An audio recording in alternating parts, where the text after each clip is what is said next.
If you feel God stirring your heart or calling you to missions, I think one of the things that I would say is don't be afraid to obey.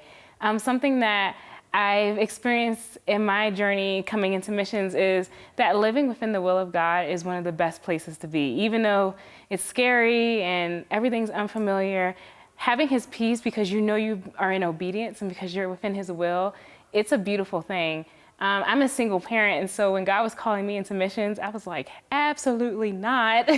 It's really scary. I didn't know what that would look like as far as life in Africa without having a spouse, and I didn't know what that would look like for my daughter, and we were leaving our family and leaving everything behind. And in my mind, I had no recollection for this life at all, and so that was really hard for me, but God was stirring my heart, and he was speaking to me, and he had confirmed it multiple times, and so I just had to walk out and trust him. And that's what he calls us into. He calls us into a life of obediently trusting him because he's a good father and he has good plans for us and he wants to use us for his kingdom. And so if you feel God stirring your heart, don't be afraid to obey him.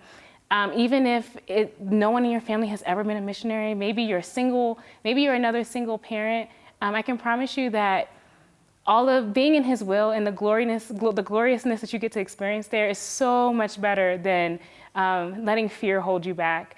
God has amazing ways of using everyone for his kingdom. And so step out. Don't be afraid to trust him because he is good and he will carry you through and he will strengthen you. And so, yeah, don't be afraid to follow him.